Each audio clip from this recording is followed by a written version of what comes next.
a battle? This is what it takes to make a battle. These are American supplies out of the factories, foundries, mines, harvested from the soil, pouring in from all sections, all states, from the east, from the south, from the Midwest and the West. Supplies, equipment, weapons, made with one purpose and one purpose only. These are the factors of war, the backbone of battle. Take them away, destroy them, diminish them in number or quality, fail to replace them in time, and first the soldier and then the nation faces defeat, destruction, and death. Without them, no battle is possible. You, the millions of workers, men and women, young and old, high school kids and grandmothers, Democrats and Republicans, Protestants, Catholics and Jews, white and colored, you who make them know their purpose. Give them to our fighting men and you give them the overwhelming power of the world's greatest industrial democracy. The power we are now using to rid the world of the Nazis. The power that will break the empire that produced the Jap executioners and murderers. Here we are combat loading our transports.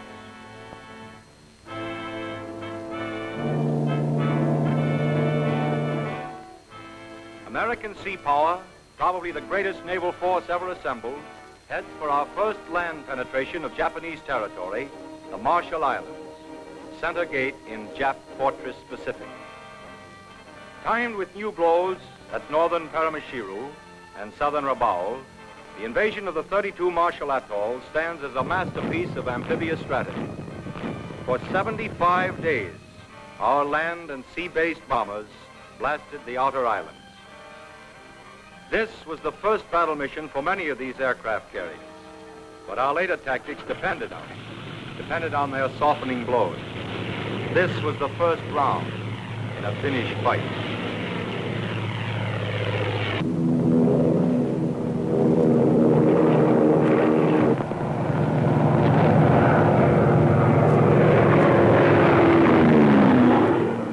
Remember the look of those Jap hangars. You'll see them again later.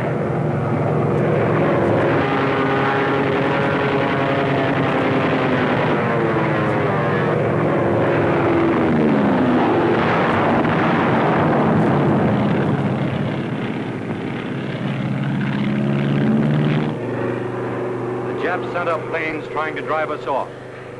But the attempt ended in spectacular suicide, like this.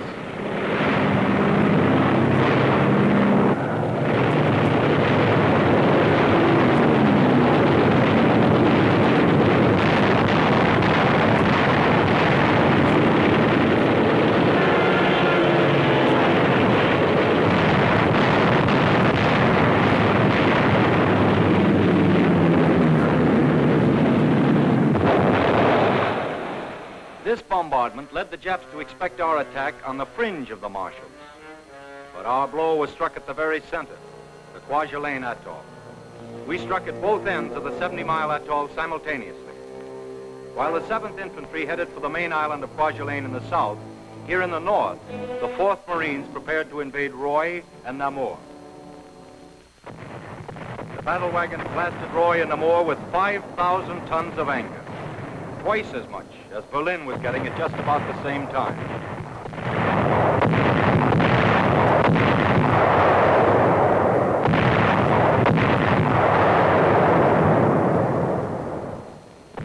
The men climbed down to the assault craft and wait for the signal for H-hour. There it is.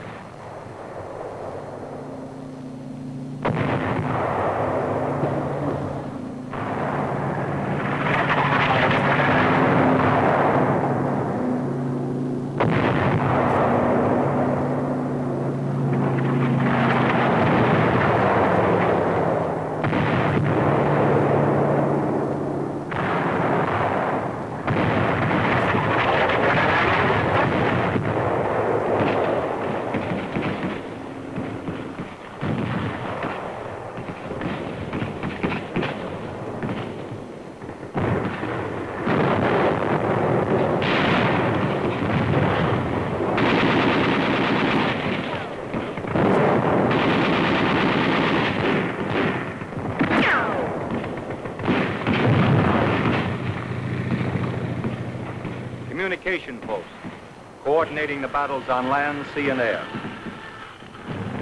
They started straight in, covering their advance with mortar fire. On a half-mile-wide coral island, there's no room for complicated tactics and flanking movements. There's just infighting, shell hole hopping across flat, empty sand with no cover. Each man fights his own war against the Japs, hidden out there somewhere in the rubble.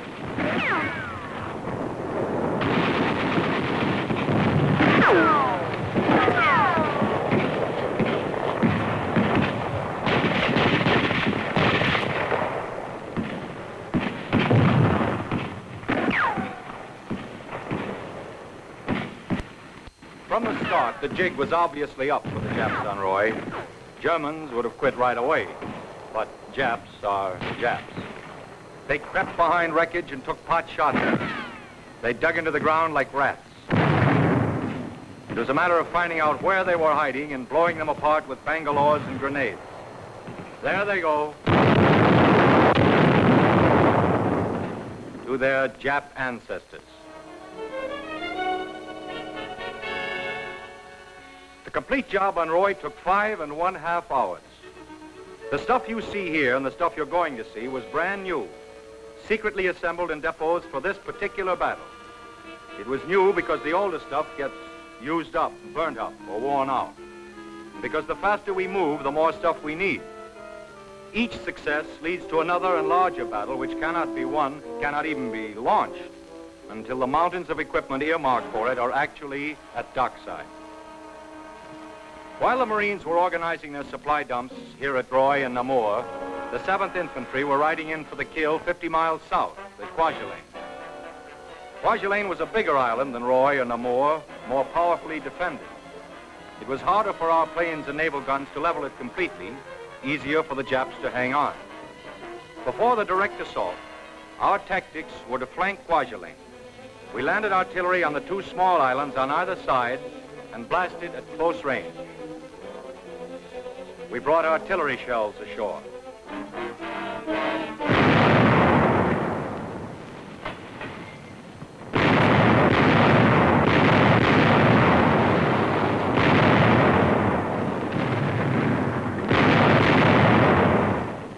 It took only a few moments of firing to empty these shell cases. In 60 seconds after the barrage was lifted, the infantry hit the beach at Kwajalein.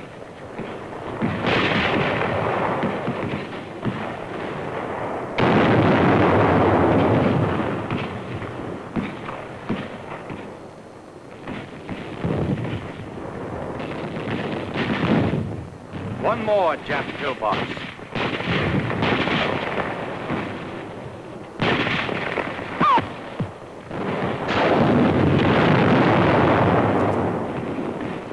Sometimes they'd go crazy, try making a break for nowhere, like that.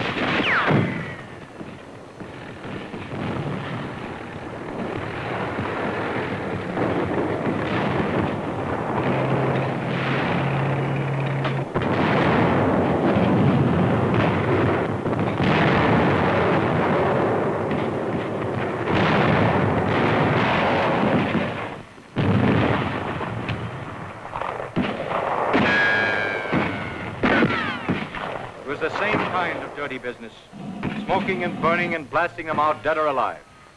Only it was tougher. Out of 10,000 Japs, only 264 surrendered. When they did, they came out dazed and shaking.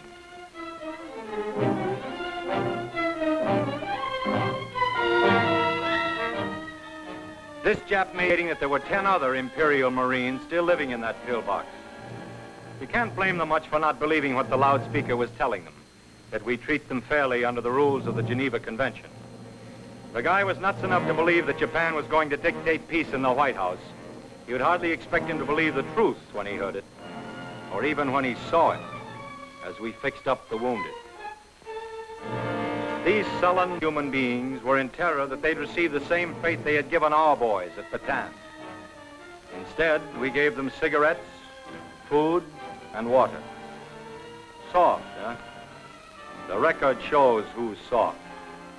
We just happen to be civilized. That's the difference. We told you to remember those hangars. This is what it took to make a battle. Burned, twisted, broken equipment. Stuff made for battle and destroyed in battle.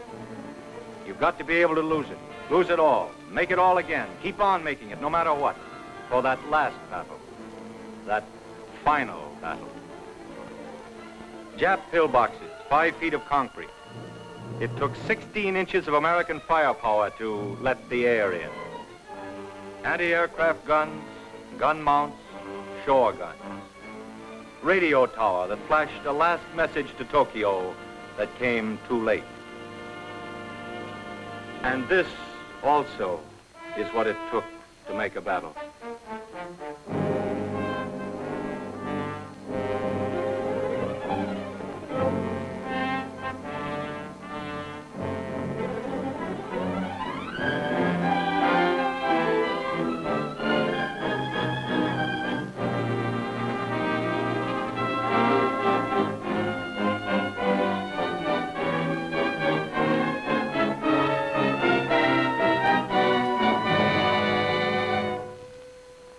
And this.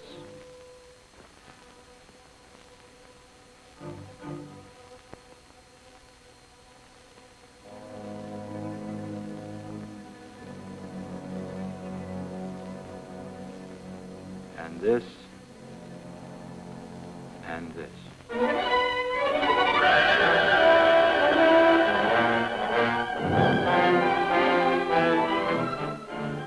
But none of these men will be forgotten. This American will not go to his grave on Kwajalein unidentified. He'll be remembered, too.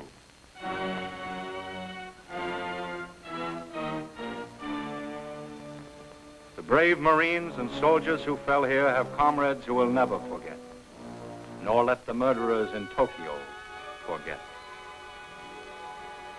Yes, there'll be more battles, harder and fiercer battles, until all these honored dead are avenged with a terrible justice. And from home, from the millions who make the stuff of battles, must come the power for this justice.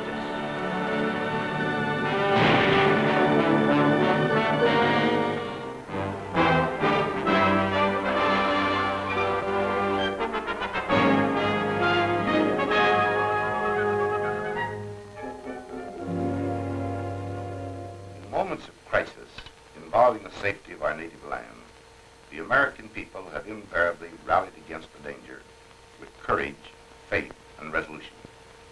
For the past 2 years, we have been in one of these moments of crisis, perhaps the greatest in our history.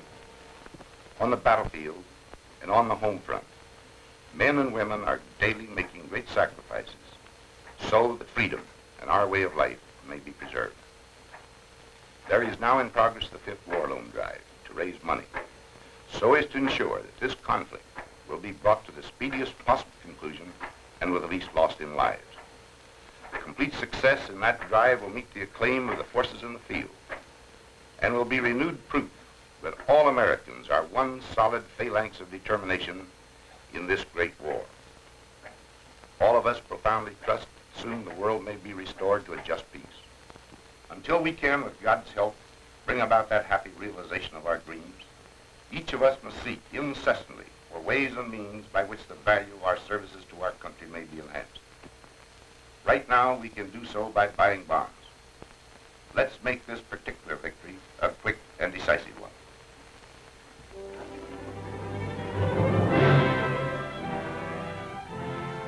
Back the attack. Buy more than before.